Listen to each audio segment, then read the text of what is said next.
हाँ तो स्टार्ट करते हैं हम लोग। अच्छा एक बात बताओ कि आपसे मैंने कुछ रिवाइज करने के लिए बोला था मैसेज में। Yes sir. क्या बोला था मैंने? Electromagnetic EMI। इसमें भी एक स्पेशल चीज बोली थी मुझे, मैंने रिवाइज करने के लिए, mutual induction. Mutual induction revise करके आए हो? Yes sir. सब लोग रिवाइज करके आए हैं? Yes sir. तो अब जब अल्टरनेटिंग करंट से एक टॉपिक पढ़ेंगे, क्या? ट्रांसफॉर्मर पढ़ेंगे आज। ट्रांसफॉर्मर के बारे में जानेंगे, अबाउट द ट्रांसफॉर्मर के बारे में जानेंगे, और हम पढ़ेंगे स्टेप अप ट्रांसफॉर्मर क्या होता है, स्टेप डाउन ट्रांसफॉर्मर्स क्या होते हैं, और उनके अंदर लॉसेस क्या क्या होते हैं, और उसके पे बेस कुछ क्वेश्चंस करने वाले हैं। आज हम ये चारों चीजें पढ़ने वाले हैं, ठीक है? Yes sir. सबसे पहले हम देखेंगे कि कुछ रिकॉल करते हैं कि हमें पावर इन एसी सर्किट। अब मुझे एक बात बताओ, एवरेज पावर का ये फॉर्मूला होता था, तो प्योर रेजिस्टेंस जब आपका होता है एसी सर्किट में तो उसकी पावर क्या होती है? Pure resistance, average power. हाँ सर EV/IV। क्यों होती है बेटा? क्योंकि आपका फाई इसमें क्या होता है, फेज डिफरेंस बिटवीन 0 डिग्री।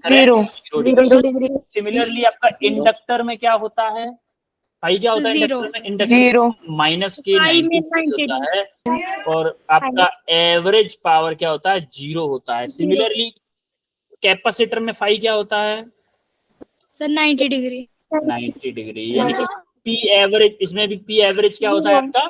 0। तीनों में, एक में पी होता है EV/IV और बाकी सब में 0 होता है। ये हम लास्ट क्लास में देख चुके हैं। आज हम देखेंगे ट्रांसफॉर्मर जो कि हमारा म्यूचुअल इंडक्शन पे डिपेंड होगा। किस पे? Mutual induction. आपको याद है एक फनी टाइप का एग्जांपल दिया था मैंने म्यूचुअल इंडक्शन के लिए, कि आपके क्लास का आपके पास में बैठा हुआ लड़का अगर मतलब स्टूडेंट 4-5 दिन से नहाया नहीं है तो क्या आपको उसमें से स्मेल आएगी? Yes sir. आपकी तो कोई गलती है नहीं, गलती तो उसकी है ना, तो स्मेल उसको आनी चाहिए थी, लेकिन उसके कारण आपको स्मेल आएगी। सेम टू सेम जब आपने म्यूचुअल इंडक्शन पढ़ाया था, मैंने ये वाला एग्जांपल दिया था। म्यूचुअल इंडक्शन मतलब एक में करंट फ्लो हो रहा है, उसमें EMF मैग्नेटिक फ्लक्स का चेंज हो रहा है, उसकी वजह से दूसरे में करंट और EMF आने वाला है। उसी बेस पे डिपेंड करता है हमारा, उसी प्रिंसिपल पे काम करता है हमारा क्या? ट्रांसफॉर्मर। सबसे पहले देखते हैं ट्रांसफॉर्मर होता क्या है। ट्रांसफॉर्मर एक डिवाइस होती है जो कि कन्वर्ट करती है lower alternating voltage to higher voltage, higher current. Similarly higher alternating voltage to lower circuit, lower current मतलब ट्रांसफॉर्मर वो डिवाइस है जो आपकी हायर पोटेंशियल यानी कि हाई वोल्टेज एनर्जी को, हाई वोल्टेज इलेक्ट्रिसिटी को लो वोल्टेज इलेक्ट्रिसिटी में कन्वर्ट करती है, या फिर लो वोल्टेज इलेक्ट्रिसिटी को हाई वोल्टेज इलेक्ट्रिसिटी में कन्वर्ट करती है। इसमें हमने वोल्टेज और करंट ऐसे अलग अलग क्यों लिया है? हम लो अल्टरनेटिंग करंट भी तो ले सकते हैं जहाँ पे वोल्टेज है। हाँ बेटा, वो भी बताऊंगा मैं। लो अल्टरनेटिंग करंट क्यों नहीं ले रहे हैं, पोटेंशियल क्यों ले रहे हैं? क्योंकि देखो होता क्या है, हम वोल्टेज को गिराते हैं, ओवरऑल पावर हमारी आइडियल ट्रांसफॉर्मर में कांस्टेंट रहती है। ये हम अभी थोड़ा सा पढ़ाएंगे बेटा, थोड़ा जस्ट वेट। अभी आप ये पूछना चाह रहे हो कि हमने वोल्टेज के टर्म में क्यों बताया, करंट के टर्म में क्यों नहीं बताया, यही पूछना चाह रहे हो ना? सर नहीं, हम जहाँ पे करंट लिख रहे हैं वहाँ पे वोल्टेज भी क्या लिख सकते हैं, और जहाँ पे वोल्टेज वहाँ पे करंट भी क्या लिख सकते हैं? कैसे मतलब, किस जगह पे बात कर रहे हो? मतलब कि वो बोल रही है कि जैसे हमने लिखा है ना लोअर वोल्टेज, उसकी जगह हम करंट को भी लिख सकते हैं कि लोअर करंट। नहीं, देखो पीक पावर क्या होता है? पावर VI होता है कि नहीं होता है? यस होता है ना। पावर आपका VI है। मान लो मैंने आइडियल ट्रांसफॉर्मर मान लिया, अगर आपका पोटेंशियल बढ़ेगा क्या सेम पावर के लिए, मान लो 100 वॉट है, 100 वॉट है, क्या मेरा करंट को कम होना पड़ेगा? यस होना पड़ेगा ना।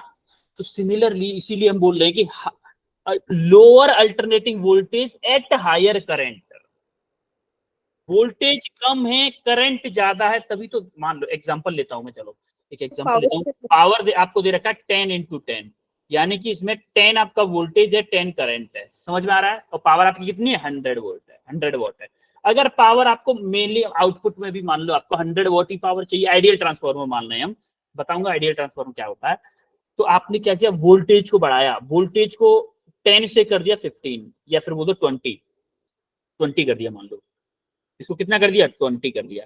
अगर आपका पावर 100 ही रहना चाहिए तो क्या करंट को 5 होना पड़ेगा? Yes sir. होना पड़ेगा ना। तो ये जो ट्रांसफार्मर हम पढ़ेंगे ये क्या होगा, स्टेप अप ट्रांसफार्मर होगा, जो इनपुट में वोल्टेज दिया उसका वोल्टेज बढ़ा दिया। सिमिलरली स्टेप डाउन ट्रांसफार्मर पढ़ेंगे। आप आगे का पूछ रहे हो, स्टेप डाउन ट्रांसफार्मर क्या होगा, मान लो 100 वॉट है तो आपका करंट है 10 और वोल्टेज भी है 10, यानी कि ये करंट है ये वोल्टेज है। अभी हम क्या कर रहे हैं, स्टेप डाउन, यानी कि मान लो पोटेंशियल हो गया 5 वोल्ट, तो क्या करंट को 20 होना पड़ेगा? Yes sir. Yes sir. इसीलिए हम क्या कर रहे हैं, लोअर अल्टरनेटिंग वोल्टेज के साथ में हायर करंट लगा रहे हैं, और हायर अल्टरनेटिंग वोल्टेज के साथ में लोअर करंट लगा रहे हैं। समझ में आ रही है बात? Yes sir. हाँ, तो ये कंसेप्ट था उसके पीछे।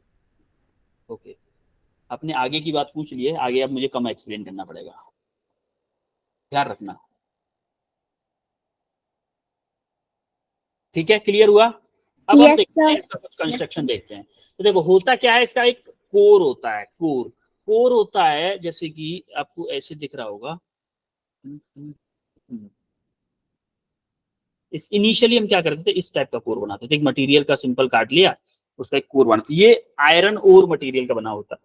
अब आयरन ओर मटेरियल का ही क्यों बनाते हैं, क्योंकि आयरन ओर मटेरियल आपका फेरोमैग्नेटिक मटेरियल होता है। फेरोमैग्नेटिक मटेरियल की प्रॉपर्टी क्या होती है, ईएमआई के बताओ? Strongly affected. हाँ, स्ट्रांगली अफेक्टेड, या फिर बोलेंगे कि आपका जो मैग्नेटिक फील्ड लाइन होती है उनसे बोलता है भाई आ जाओ मेरे अंदर से पास होके जाओ, बोलता है कि नहीं? Yes sir. Yes sir. अब भी हम इसको मैं बाद में बताऊंगा कि आपको प्लेट के फॉर्म में ये क्यों लिया है, प्लेट के फॉर्म में हमने क्यों लिया है। तो ये होता क्या, जैसे कॉपी होती है, नोटबुक होती है ना, नोटबुक की तरह, नोटबुक में जैसे पेजेस होते हैं, इस तरह की स्लाइड्स के फॉर्म में, प्लेट्स के फॉर्म में हम बहुत सारी प्लेट्स को जोड़ के 3D में बना लेते हैं कुछ कोर, आयरन कोर, जिसके एक तरफ हम लगाते हैं प्राइमरी बाइंडिंग, एक दूसरी तरफ लगाते हैं सेकेंडरी बाइंडिंग। प्राइमरी बाइंडिंग क्या होती है भाई? सर जिसमें आपकी क्या बैटरी नहीं होती, सर जिसमें बैटरी नहीं होती। नहीं बेटा, प्राइमरी वाइंडिंग वो जहां पे हम करंट या पोटेंशियल सप्लाई कर रहे हैं, प्राइमरी वाइंडिंग वो होती है।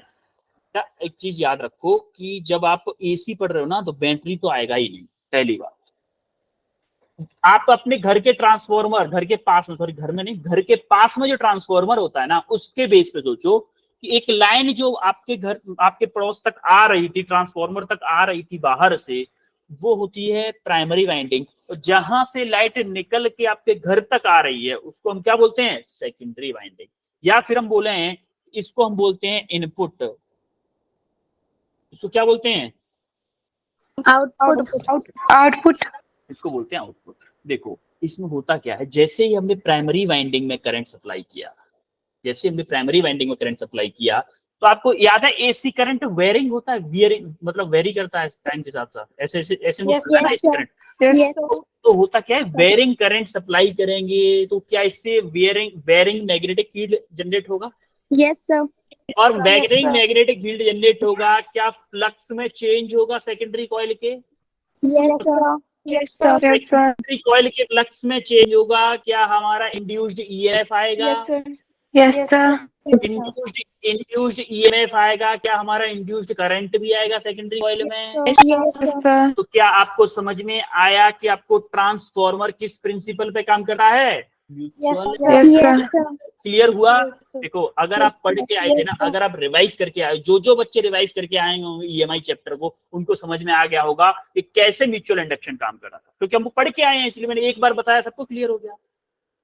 Yes sir. क्लियर है? Yes sir. Okay. अब हम देखते हैं कि उस थ्योरी देखते हैं। अच्छा देखो, अभी आप इससे अगली स्लाइड में पढ़ेंगे स्टेप अप और स्टेप डाउन ट्रांसफार्मर। जो नंबर ऑफ टर्न आपकी प्राइमरी कॉइल में होंगे उनको हम क्या बोलेंगे, number of turns in primary coil, और जो सेकेंडरी कॉइल में होंगे उनको हम क्या बोलेंगे, number of coils in secondary coil.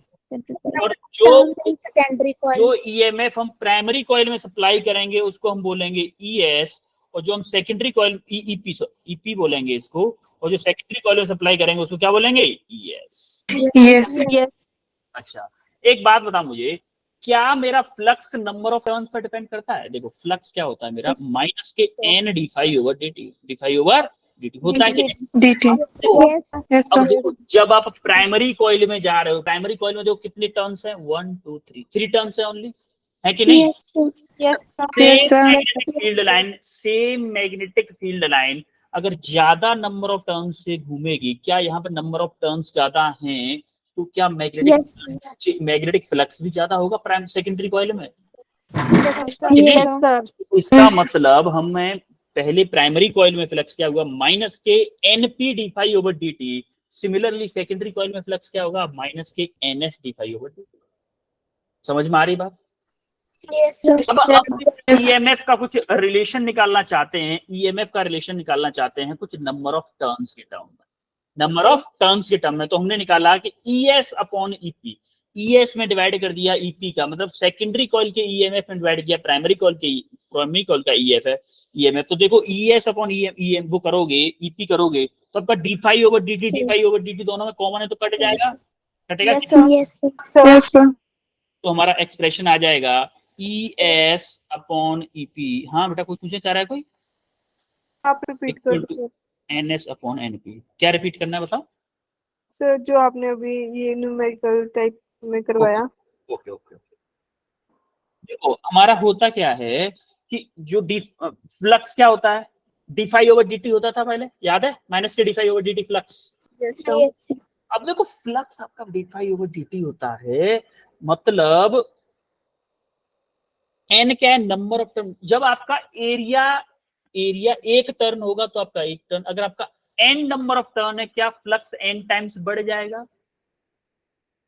भाई एन टाइम्स बढ़ेगा कि नहीं बढ़ेगा फ्लक्स? Yes sir. अगर फ्लक्स एन टाइम्स बढ़ेगा तो हमने देखा कि हमारा प्राइमरी कॉइल में एनपी कॉइल है तो हमने प्राइमरी कॉइल के लिख दिया minus K NP D phi over D T. Similarly secondary coil में हमारे एनएस कॉइल हैं, नंबर ऑफ टर्न्स हैं, तो हमने लिख दिया NS D phi over D T. तो हमने जब इन दोनों को डिवाइड किया तो हमारा एक्सप्रेशन आ गया ES upon EP equal to NS upon NP equal to constant. यानी कि ये दोनों वैल्यू कांस्टेंट होती है। क्यों कांस्टेंट होती है? देखो number of turns in secondary coil, अगर हमने मान लो ट्रांसफार्मर बना दिया, हमने बना हुआ ट्रांसफार्मर देखा या किसी बंदे ने बना दिया ट्रांसफार्मर, क्या उसमें number of turns in primary coil और number of turns in secondary coil हमेशा कांस्टेंट रहेंगे?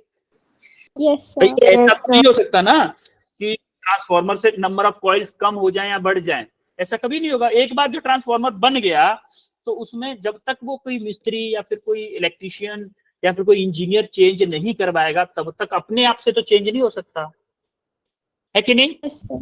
इसका मतलब NS अपॉन NP का रेशियो हमेशा कांस्टेंट रहेगा फॉर अ सिंगल ट्रांसफार्मर। हर एक ट्रांसफार्मर के लिए अलग होगा ये। तो मैं इस NS और इस NP और NS के रेशियो को बोलूंगा क्या, K। जहां पे K को क्या बोलते हैं, ट्रांसफॉर्मेशन रेशियो। क्या बोलते हैं इसके को? ट्रांसफॉर्मेशन रेशियो बोलते हैं, या फिर बोलते हैं टर्न्स रेशियो। टर्न्स का रेशियो, दोनों प्राइमरी और सेकेंडरी कॉइल के टर्न्स का रेशियो को क्या बोलते हैं, हम K बोलते हैं। अब हम देखते हैं आइडियल ट्रांसफार्मर क्या होता है। भाई आइडियल ट्रांसफार्मर का मतलब याद रखना, नो लॉस। आइडियल ट्रांसफार्मर का मतलब क्या है, नो लॉस। एक मिनट इसका कलर चेंज कर लूं, इससे पहले तो हटा देता हूँ।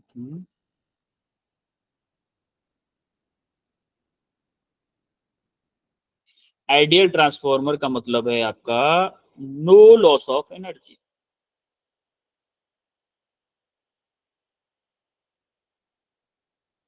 जहां पे आपको क्वेश्चन में दे दिया कि नो लॉस ऑफ एनर्जी, इसका मतलब आपको आइडियल ट्रांसफार्मर का कंसेप्ट यूज करना है। अच्छा एनर्जी का लॉस अगर नहीं हो रहा है तो क्या मैं मान लूं इनपुट पावर आउटपुट पावर के इक्वल होगी? Yes, Yes, sir. sir. जो Yes, आपने sir. दिया है वही वापस मिलेगा। तो input power equal to output power होगी। तो हमारा क्या इनपुट पावर क्या होगी? ES IS होगी कि नहीं होगी Yes, sir. Yes. भाई? ES IS होगी ना। आपका प्राइमरी कॉइल में आपका करंट है IP और सेकेंडरी कॉइल में करंट है IS। तो हमारा पावर क्या होता है? P इक्वल टू VI होता है कि नहीं होता है? Yes. तो यहाँ पे क्या है? E है, EI होगा यहाँ पे। तो प्राइमरी कॉल के लिए EP और सेकेंडरी कॉल के लिए ES IS, तो ये दोनों इक्वल होंगे। तो हमें क्या करना है? ES अपॉन EP निकालने की कोशिश करते हैं यहाँ से। तो ES अपॉन EP निकाला तो हमारा क्या आ गया? IP upon IS। IP upon IS। और देखो IP अपॉन IS आ गया हमारा। ES अपॉन EP को हम क्या लिख सकते हैं? IP अपॉन IS भी तो लिख सकते हैं। यहाँ से देखो, सॉरी, EP अपॉन IS को NS अपॉन NP भी तो लिख सकते हैं। NS अपॉन NP लिख सकते हैं कि नहीं? तो हमारा Yes, sir. फाइनल रिलेशन आया, एक फाइनल रिलेशन आया। ये ओनली किसके लिए? For ideal transformer. और ये रिलेशन किसके लिए? For any transformer. ये रिलेशन किसके लिए? For any transformer. ठीक है। और ये रिलेशन किसके लिए? ES upon EP equal to IP upon IS equal to NS upon NP for an ideal transformer only. अब हमने देखो आइडियल ट्रांसफॉर्मर नहीं है, इसका मतलब अगर कोई ट्रांसफॉर्मर आइडियल नहीं है तो क्या उसमें कुछ लॉसेस होंगे एनर्जी के? क्या हम उसकी एफिशिएंसी निकाल सकते हैं? तो एफिशिएंसी हमेशा याद रखना, एफिशिएंसी क्या होती है? Power output upon power input. आपने कितना दिया और कितना आपको मिला।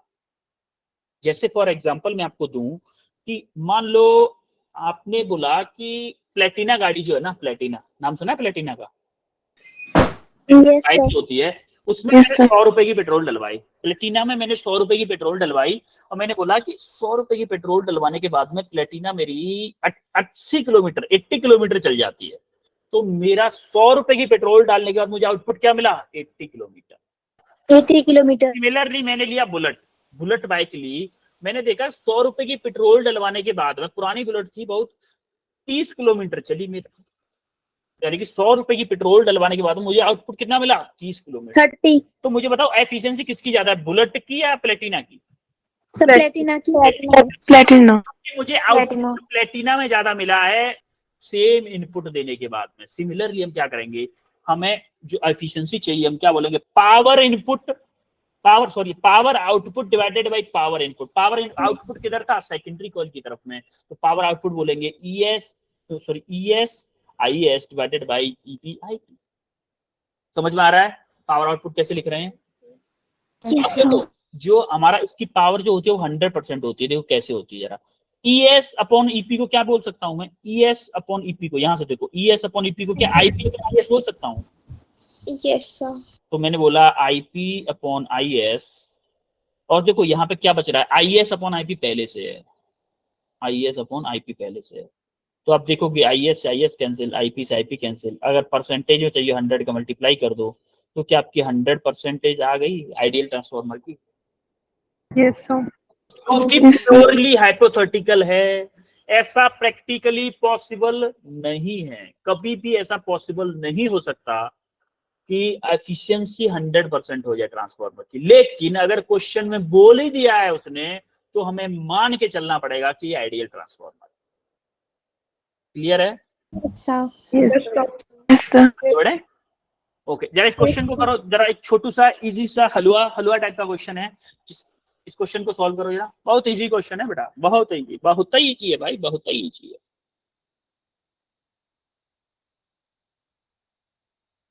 का तो तुम ऐसे ही उड़ा दोगे, इतना इजी क्वेश्चन।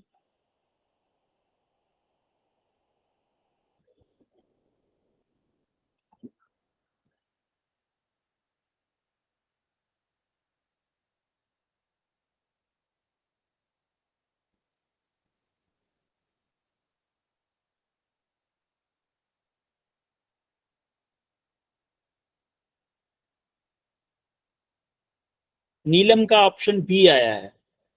बेटा एक चीज और बता दूं मैं आपको कि आपकी फ्रीक्वेंसी चेंज नहीं होती। फ्रीक्वेंसी चेंज नहीं होती है जब आप AC ट्रांसफॉर्मर यूज कर रहे हो। तो करंट की जब जो इलेक्ट्रिसिटी आ रही होती है उसकी फ्रीक्वेंसी चेंज नहीं होती, जो 50 हर्ट्ज है वो 50 हर्ट्ज ही रहेगी।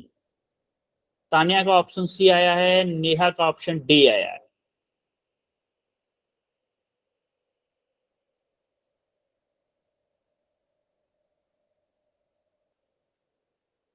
जब आप एसी हाई वोल्टेज को लो वोल्टेज में या फिर लो वोल्टेज को हाई वोल्टेज में कन्वर्ट करते हो तो आपका फ्रिक्वेंसी में चेंज नहीं होगा। आपका काफी बच्चों का ऑप्शन डी आ रहा है, काफी बच्चों का ऑप्शन डी आया है। वेल डन सबके लिए तालियां। सबका ऑप्शन डी ही आ रहा है, इसका मतलब सबका आंसर करेक्ट है। वेल डन बच्चों, वेल डन।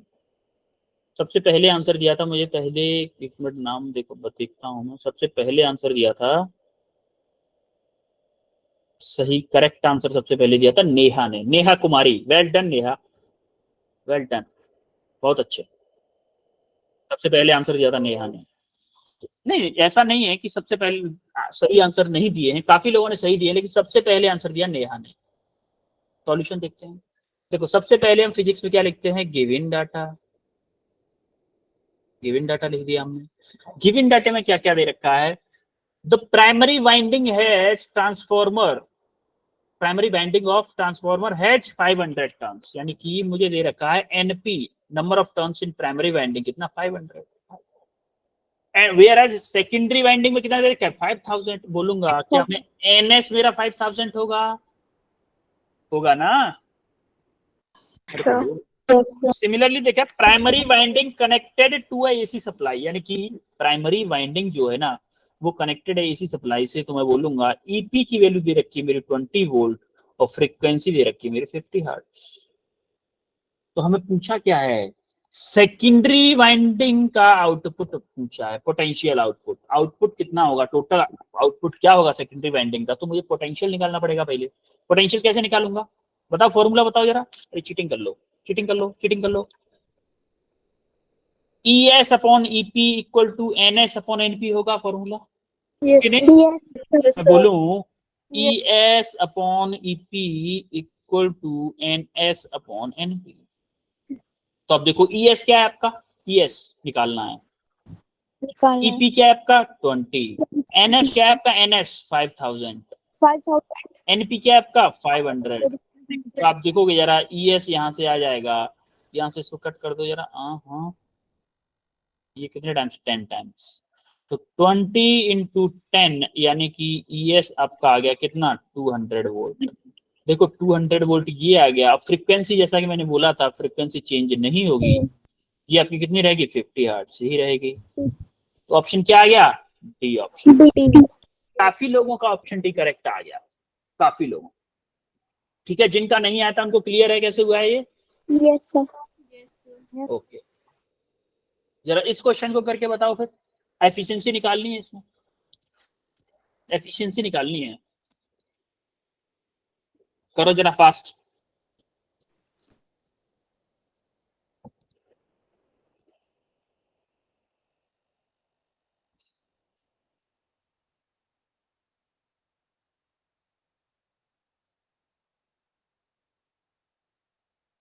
टू मिनट है आपके पास, ओनली 2 मिनट। एग्जाम में आपको 1 मिनट ही मिलता है, मैं 2 मिनट दे रहा हूँ।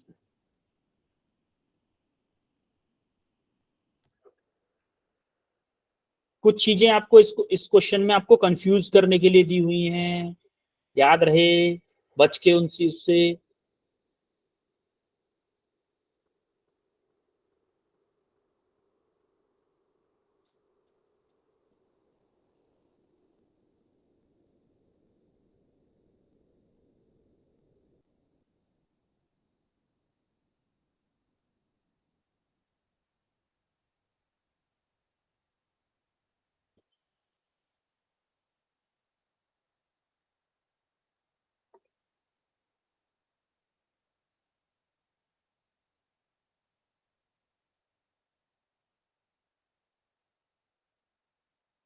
ऑप्शन सी आया है तानिया का। तानिया, नेहा, रिया, सबका ऑप्शन सी है। नीजू का भी ऑप्शन सी है। तानिया, नेहा, रिया, सपना, श्वेता, रिजू, अर्चना।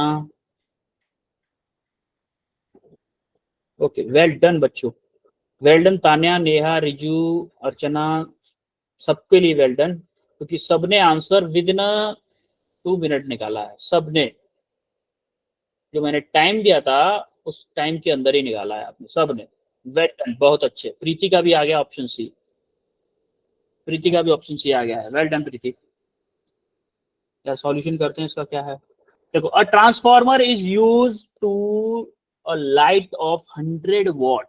100 वॉट, अच्छा एक बात हो, 100 वॉट एनर्जी यूज कर रहा है ये, तो ये इनपुट पावर है या आउटपुट पावर है? Output output. क्यों है आउटपुट? क्यों है आउटपुट? क्योंकि बेटा हम जो क्योंकि इसको यूज कर रहा है। यूज करते हैं, हम ये यूज करते हैं वो आउटपुट पावर यूज करते हैं हमेशा। तो आपको वैल्यू दे रखी है एक्चुअली में ये आउटपुट पावर की, कितनी? 100 वॉट। और ये जो 110 वोल्ट दे रखा है, ये आपको कंफ्यूज करने के लिए दे रखा है, फॉर कंफ्यूज करने के लिए दे रखा है। आपको दे रखा है सप्लाई कितनी है, 220 वोल्ट की मेन सप्लाई है, तो आपको ईपी दे रखा है कितना, 220 वोल्ट। 220 वोल्ट दे रखा है, और आईपी कितना दे रखा है, कितना दे रखा है, 0.5। आपका पूछा क्या है, एफिशिएंसी। एफिशिएंसी का फॉर्मूला बता दो जरा मुझे, क्या होता है? P output upon P input. P output upon P input. P output क्या है मेरा, 100 वॉट। क्या मैं पी इनपुट को ईपी आईपी लिख सकता हूँ? यस।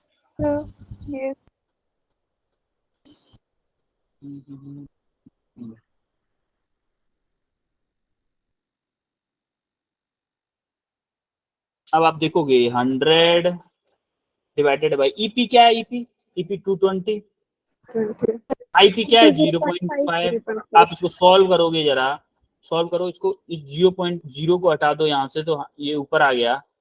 तो आप देखोगे 5 से कितने टाइम गया, 200 टाइम्स, 0 से 0 कैंसिल हो गया, तो 20 डिवाइडेड बाई क्या, 22। अब देखो परसेंटेज में दे रखी है, परसेंटेज में है, तो मैं यहाँ पे 100 का मल्टीप्लाई कर दूंगा, तो ये लमसम 0 पॉइंट यानी कि 90% आ जाएगी, लमसम 90% आएगी, तो ऑप्शन सी करेक्ट हो जाएगा। क्लियर है सबको? Yes, sir. आगे बढ़े? Yes sir. ओके, अब देखो, अब हम आते हैं स्टेप अप ट्रांसफार्मर पे और स्टेप डाउन ट्रांसफार्मर। देखो, जैसे हम स्टेप अप ट्रांसफार्मर पे आते हैं, इसका मतलब क्या है, वो हमारी, जैसे आपको याद है क्लास के स्टार्टिंग में एक बच्ची ने पूछा था ना? Yes sir. हाँ, तो जैसे आप देख पा रहे होंगे कि प्राइमरी में आपके कम वाइंडिंग्स हैं, कम टर्म्स हैं, और सेकेंडरी में ज्यादा टर्म्स हैं कि नहीं? Yes, sir. Yes, अब sir. आप देखोगे स्टेप अप का मतलब है, नाम से ही आप पता कर सकते हो, स्टेप अप का मतलब है ऊपर, यानी कि ये क्या करेगा, इनपुट पोटेंशियल को बढ़ाएगा। इनपुट पोटेंशियल को क्या करेगा, बढ़ाएगा। यानी कि हम बोले कि number of turns in secondary coil is greater than number of turns in primary coil. Number of turns in secondary coil is greater than number of turns in primary coil, तो होगा क्या आपका, ES is greater than EP होगा। यानी कि जो potential आप supply कर रहे हो उससे ज्यादा आप बना के देगा, जो सप्लाई कर रहे हो उससे ज्यादा बना के देगा। ऐसे ट्रांसफार्मर कहां पे यूज होते हैं? चलो मैं ये क्वेश्चन में स्पेशली पूछूंगा आपसे, अभी पूछूंगा, फिर एक्सप्लेन करूंगा दोनों को, ठीक है? वो ट्रांसफार्मर जो कम इनपुट लेके, पोटेंशियल कम इनपुट लेके आउटपुट ज्यादा पोटेंशियल का देते थे, उसको हम बोलते हैं स्टेप अप ट्रांसफार्मर। सिमिलरली जो ट्रांसफार्मर ज्यादा पोटेंशियल इनपुट पे लेते हैं, आउटपुट में कम पोटेंशियल करके देते हैं, उसको क्या बोलते हैं? जैसा कि नाम से पता चल रहा है, जो पोटेंशियल को डाउन करते वो स्टेप डाउन, जो पोटेंशियल को अप कर दे उसको हम बोलते हैं स्टेप अप। स्टेप डाउन अगर कर रहा है, इसका मतलब क्या है, डाउन कर रहा है ना, तो पहले में नंबर ऑफ कॉइल ज्यादा होंगी, सेकेंडरी में कम होंगी। स्टेप अप कर रहा है तो प्राइमरी में कम होंगी, सेकेंडरी में ज्यादा होंगी। तो यही हमारा फंडा अपनाना है कि NS is less than NP, similarly ES is less than EP. अच्छा देखो, करंट के साथ उल्टा होता है। ईएस इसमें ज्यादा है, ईपी कम है, लेकिन ईपी ज्यादा है, ईएस कम है। आपको याद है 100 इक्वल टू 10 into 10 वाला एग्जांपल बताया था मैंने? यस सर, यस सर, अगर आप ईपी जिसका ज्यादा होगा, क्या उसका आईएस कम होगा?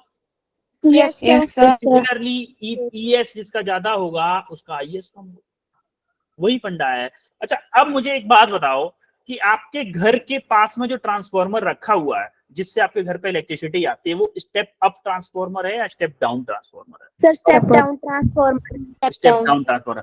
अच्छा, बताओगे बेटा कैसे है स्टेप डाउन ट्रांसफार्मर? कैसे बता पा रहे हो आपके स्टेप डाउन? जैसे कि अगर हमारे पास दूर में, हाँ प्रीति आप बोलो पहले। हमारे पास कहीं दूर में ट्रांसफार्मर लग रहा है ना, तो उसमें स्टेप अप होगा। और स्टेप अप इसीलिए होगा क्योंकि वो हर ट्रांसफार्मर, छोटे छोटे ट्रांसफार्मर के पास करंट भेजेगा और वहां पे वो स्टेप डाउन करेगा, क्योंकि हमारे घरों में ज्यादा करंट, मतलब वोल्टेज का करंट, वोल्ट आ ही नहीं सकता, क्योंकि हमें घरों में वोल्टेज 220 दिया होता है। तो उसके हिसाब से वोल्टेज कम होगा और करंट ज्यादा होगा, तो इसीलिए ट्रांसफार्मर में स्टेप डाउन होता है। Okay, well done, well done. Okay Manisha, yes sir. आप बताओ। सर क्योंकि अगर स्टेप अप होगा तो ज्यादा वोल्टेज आएगी जिससे कि हार्म भी हो सकते हैं, तो इसलिए उसमें स्टेप डाउन होगा। पहले आप सब लोग प्रीति के लिए तालियां बजाओ, सब लोग। वेल डन, बहुत अच्छी एक्सप्लेनेशन दी है प्रीति ने, बहुत अच्छी प्रीति, बहुत अच्छे। हाँ तानिया आप बताओ। बहुत अच्छे प्रीति, वेल डन। वो स्टेप डाउन ट्रांसफार्मर होगा क्योंकि अगर हम स्टेप अप लगाएंगे तो उसमें जो है वो हाई वोल्टेज आएगा और जो हमें हार्म भी कर सकता है, और स्टेप डाउन में लो वोल्टेज आएगा। बिल्कुल।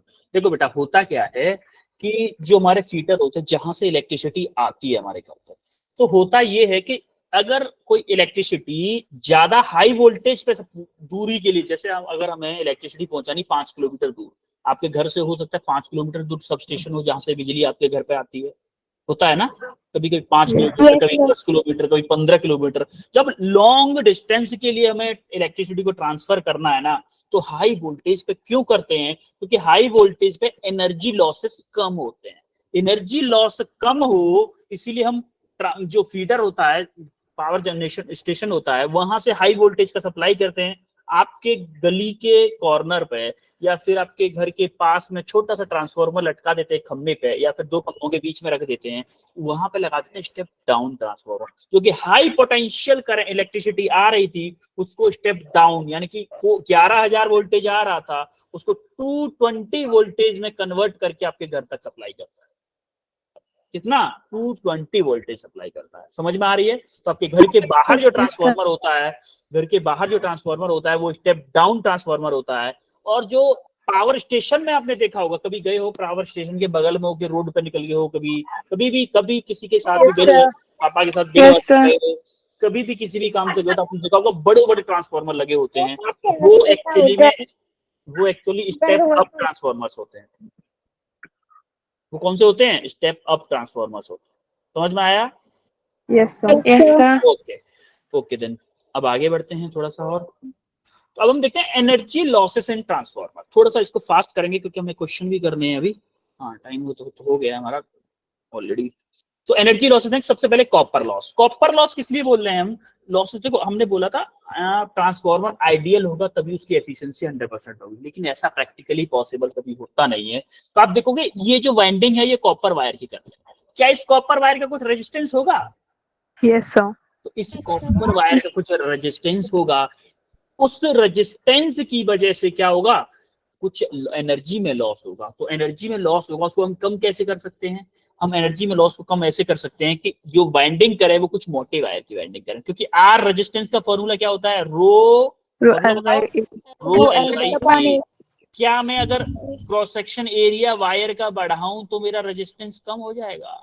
यस तो हम जो वाइंडिंग करें, क्या मोटे मोटे वायर की 1 किलोमीटर मोटा वायर की वाइंडिंग कर दूं क्या? नो नहीं सर। कर सकते। फिर ट्रांसफार्मर कितना बड़ा होगा पता है आपको? उसको ट्रांसफार्मर को उठाया ही नहीं जा सकता। या एक मीटर वायर की भी कर दी ना मैंने वाइंडिंग, तब भी नहीं उठाया जा सकता। तो हमें साइज कॉम्पैक्टनेस की वजह से हम ज्यादा मोटा वायर ले नहीं सकते, लेकिन फिर भी जितना पॉसिबल हो पाता है उतने मोटे वायर, थिक वायर यूज करते हैं वाइंडिंग्स के लिए, जिससे कि उसका रेजिस्टेंस कम हो जाए और आपका कॉपर लॉस कम हो जाए। समझ में आया copper loss? Yes Yes, sir. उसके बाद आता है फ्लक्स लॉस। फ्लक्स लॉस क्या होता है भाई? देखो आपने जब देखा होगा कि फ्लक्स हमने माना था कि ऐसे करके पास हो रहा है, आपको याद है इनफाइनाइट लेंथ का सोलिनॉइड हमने माना था ईएमएफ में, उसमें ईएमआई में, Yes, sir. ईएमआई में इनफाइनाइट लेंथ का सोलिनॉइड माना था, तब हमारा जो मैग्नेटिक फील्ड था वो अलोंग द सोलिनॉइडल एक्सिस पास हो रहा था। लेकिन ये तो छोटी लेंथ का सोलिनॉइड है, क्या इसका अलोंग द सोलिनॉइड एक्चुअल में पास होगा मैग्नेटिक फील्ड? नहीं होगा। तो कुछ मैग्नेटिक फील्ड ऐसे पास हो रहा होगा, कुछ ऐसे पास हो रहा होगा, कुछ मैग्नेटिक फील्ड ऐसे बाहर जा रहा होगा। तो क्या ये फ्लक्स का लीकेज हो रहा है हमारा? Yes, sir. भाई जो फ्लक्स हमारा प्राइमरी कॉइल से सेकेंडरी कॉइल में जाना चाहिए था वो नहीं जा पा रहा है। क्यों नहीं जा पा रहा? क्योंकि भाई फ्लक्स कुछ लीकेज दूसरी साइड्स में चला जा रहा है, इसको हम बोलते हैं लीकेज फ्लक्स बोल देते हैं, या फिर बोलते हैं फ्लक्स लॉस, जिसकी वजह से हमारा ट्रांसफॉर्मर में क्या होता है? एनर्जी का लॉस होता है। समझ में आ रही है बात? Yes, sir. इसको दूर कैसे किया जाए? इसको दूर किया जाता है लिंकिंग, लीकिंग होगा वैसे, leaking can be maximise by winding coil over one another. Coil को एक दूसरे के ऊपर बाइंड करने के, जितना पास में इनको बाइंड करेंगे उतना ही हम इस लॉस को कम कर सकते हैं। क्लियर है? तो कैसे? Yes sir.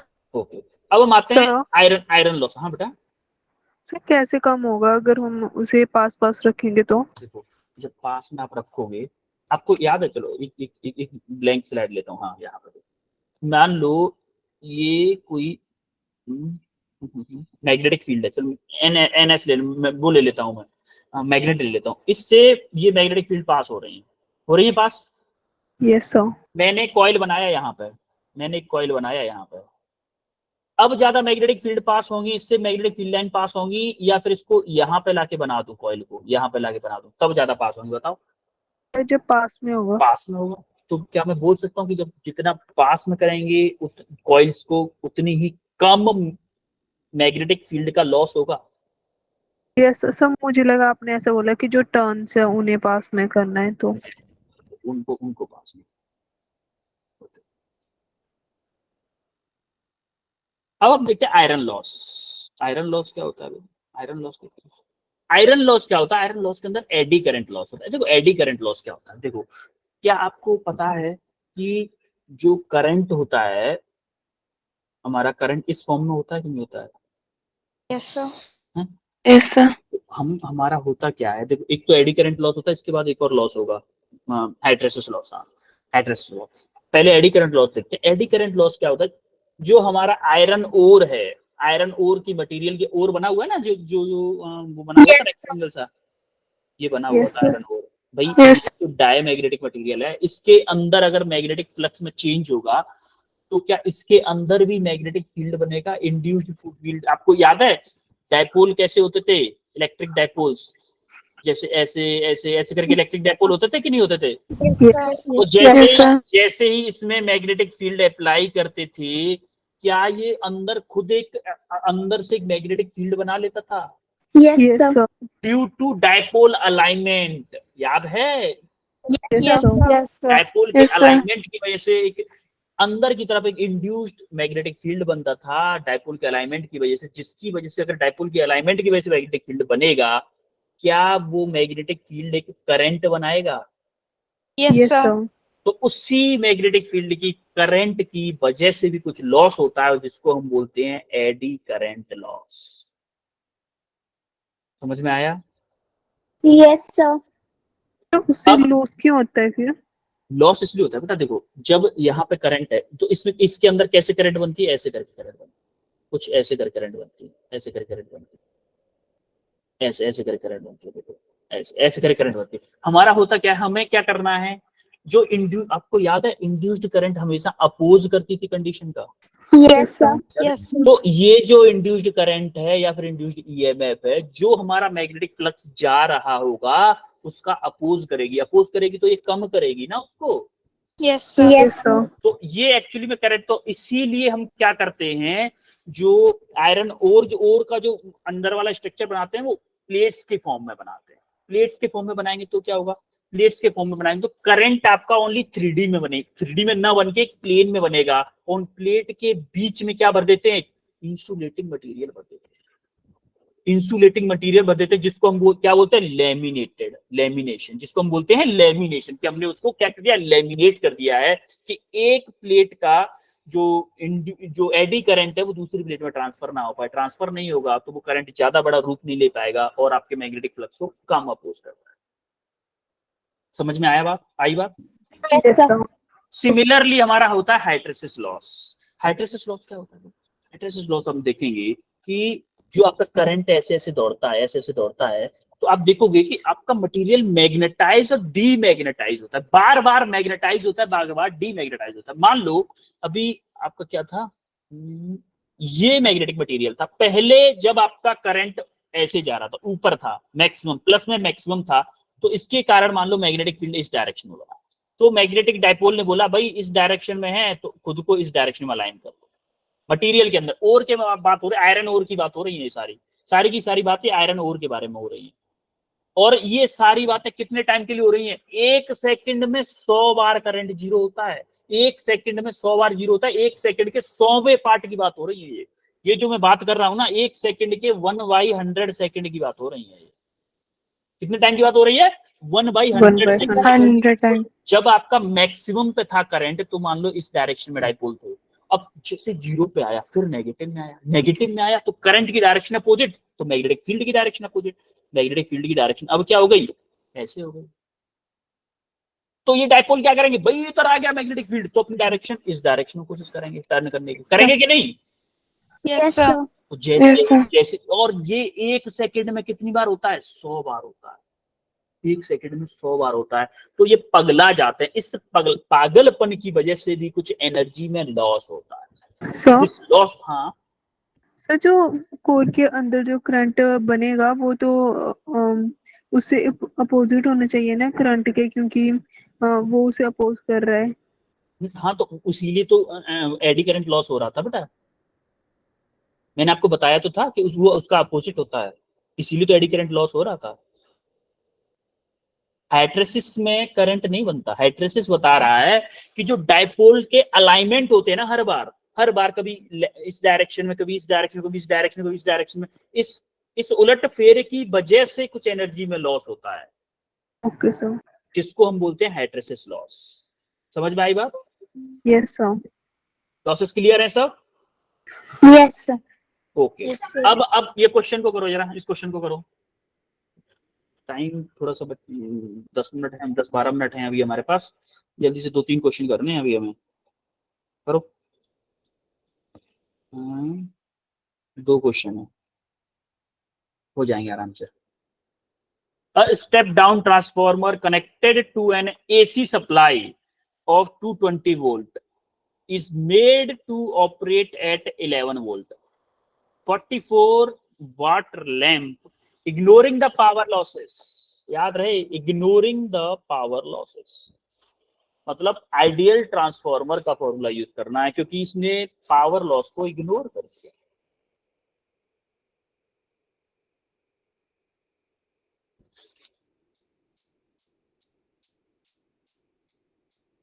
देखो एक्चुअली होता क्या है ना, ये जो लॉसेस पढ़ाए हैं ना हमने, ये थोड़ा सा शॉर्ट में पढ़ाए हैं, इनके ऊपर पूरा एक लेक्चर होना चाहिए था, लेकिन इसमें से कम आता है क्वेश्चन, हमारे न्यूमेरिकल उस फॉर्मूले से बन जाते हैं, इसीलिए हमने उसको शॉर्ट में पढ़ाया।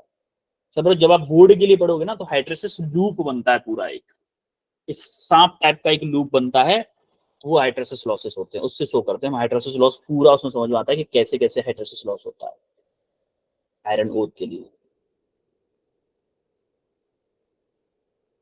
क्योंकि हमें एज कम्पेयर टू इफेक्टिवली पढ़ना है, तो उस हिसाब से सारी चीजें पढ़ाई जा रही हैं कि नीट के अकॉर्डिंगली। क्वेश्चन हो रहा है ये? Yes sir. करो करो।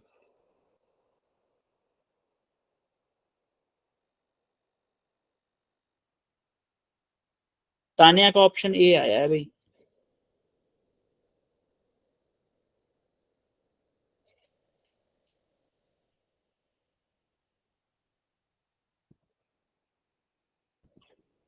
नेहा का भी ऑप्शन ए आ गया, नीजू का भी ऑप्शन ए है।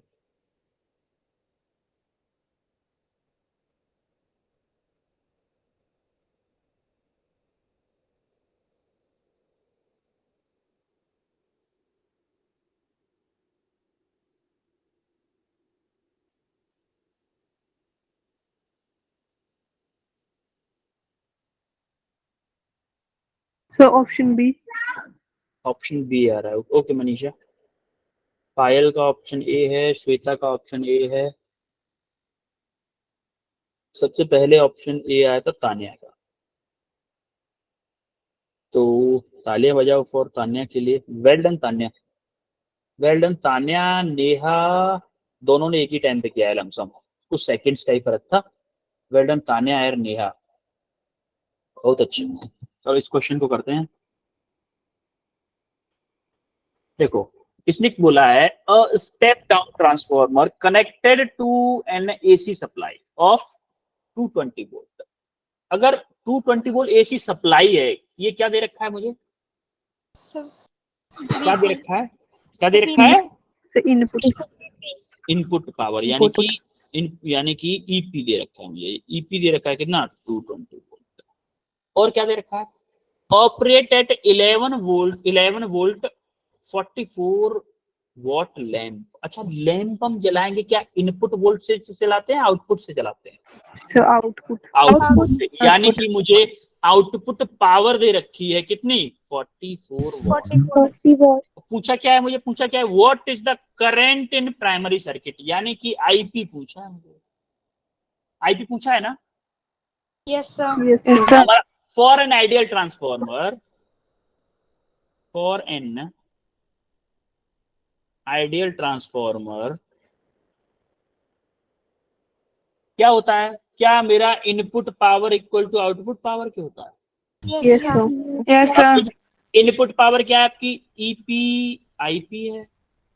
और आउटपुट पावर क्या है आपकी, 44। Yes I yes. या 44 वॉट दिया है ना इसमें डायरेक्टली बेटा, आपको 44 वॉट। Yes sir. ईपी आपकी कितना है, 220 है। 220। आईपी आपको निकालना है और ये 44 है। तो आप देखोगे यहाँ से आईपी आपका आ रहा है 44 डिवाइडेड बाई 220, यानी कि जीरो, जीरो तो है ही नहीं उसमें ना। 220 11 से काट लो दोनों को, 11 4 जा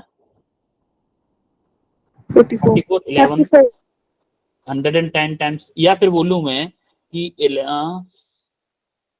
नहीं, ये क्या 2 किया, से ये क्या किया मैंने, हो जाएगा। अरे सिंपल 20, 11 अरे 44 से सिंपल ऐसे काट। 11 से सुनो सुनो सुनो सुनो 20 सुनो, आएगा।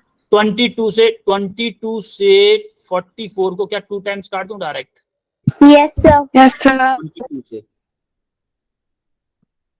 क्यों फालतू में ज्यादा टाइम लगा रहे हो?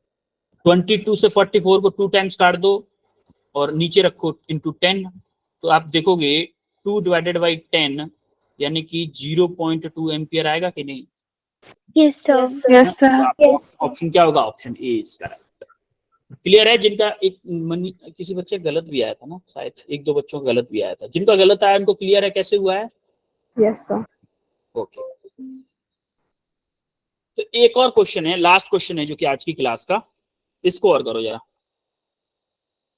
ये भी बहुत इजी क्वेश्चन, ज्यादा टफ नहीं है। 220 volt input is supplied to a transformer, the output circuit draws a current दे रखा है, आउटपुट का पोटेंशियल दे रखा है और एफिशिएंसी भी दे रखी है और इनपुट वोल्टेज भी दे रखा है। आपको पूछा है प्राइमरी वाइंडिंग्स में करंट कितना होगा। इससे इजी क्वेश्चन नहीं हो सकता भाई, बहुत easy question, direct formula base.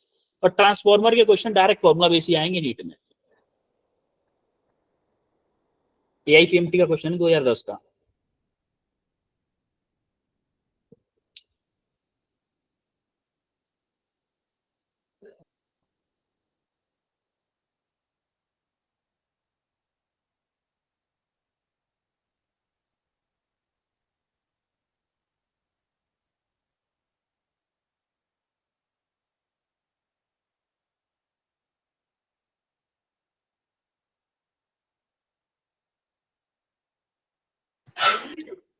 Sir A option.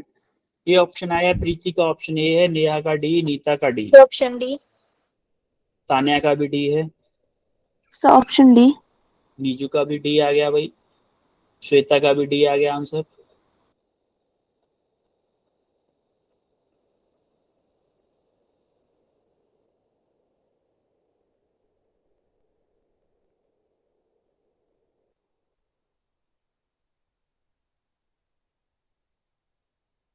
Okay चलो करते हैं इसको।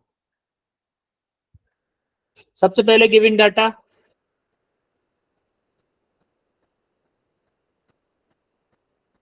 इनपुट वोल्टेज दे रखा है हमें 220 इनपुट सप्लाई है। क्या मैं मेरा ये वीपी होगा 220? Yes sir. दूसरा क्या है, transfer output circuit draws 2 ampere and 220 voltage, यानी कि मुझे दे रखा है IS दे रखा है 2 एम्पियर और IP ES कितना दे रखा है मुझे 440 वोल्ट और एफिशिएंसी कितनी दे रखी है, एफिशिएंसी 80%। तो आपको याद है एफिशिएंसी का फॉर्मूला क्या होता है फॉर आइडियल ट्रांसफार्मर सही। और real transformer? P output upon P input. P output क्या होता है, output yes ES sir. IS upon P input, P input EP। IP। हाँ देखो ES क्या है आपका 440 और आपको इसमें 100 का मल्टीप्लाई भी करना पड़ेगा क्योंकि परसेंटेज में दे रखा है, वो परसेंटेज में दे रखा है ना, तो इसमें 100 का मल्टीप्लाई कर दो, 100 का मल्टीप्लाई करके रखो इसको। 440 इंटू IS कितना दे रखा है, IS आपको पूछा है, IS आपको निकालना है डिवाइडेड बाई EP क्या है, EP कितना दे रखा है आपको, EP IS2 दिया है। सॉरी IS2 ओके IS2 दिया है, सॉरी बच्चों, IS आपको 2 दिया है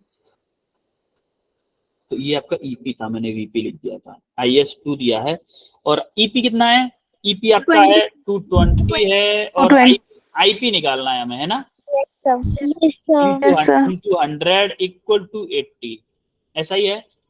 देखो 0 से 0 कैंसिल हुआ, यहाँ 0 से ये 0 कैंसिल हो गया और 22 से 44 2 टाइम्स कैंसिल हुआ, होगा। Yes sir. मुझे IP चाहिए, IP क्या होगा, IP equal to 2 into 10 divided by 8, होगा कि नहीं है? यस।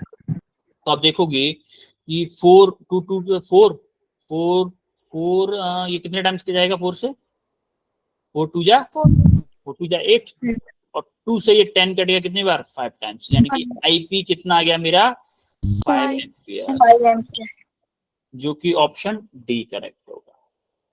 क्लियर है सबको कैसे आया ऑप्शन डी? Yes sir. ये 2 क्वेश्चन आपके असाइनमेंट के लिए हैं। और अब मुझे बताओ हमने क्या क्या पढ़ा है आज। सबसे पहले क्या पढ़ा था आज?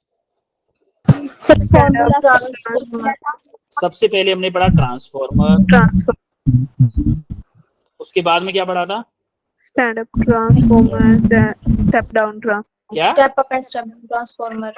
इसमें पढ़ा था स्टेप अप स्टेप डाउन। उसके बाद energy loss in transformer, energy losses. और क्या पढ़ा था, न्यूमेरिकल्स के और क्वेश्चन क्वेश्चंस किए थे। इसमें पूरे में एनी डाउट, कोई भी डाउट हो तो बताओ। No sir. तो फिर चलें और मिलते हैं आपसे नेक्स्ट क्लास में एक नए टॉपिक के साथ। Okay yes sir. Yes sir. Okay बच्चों फिर मिलते हैं नेक्स्ट क्लास में। Thank you sir. You welcome.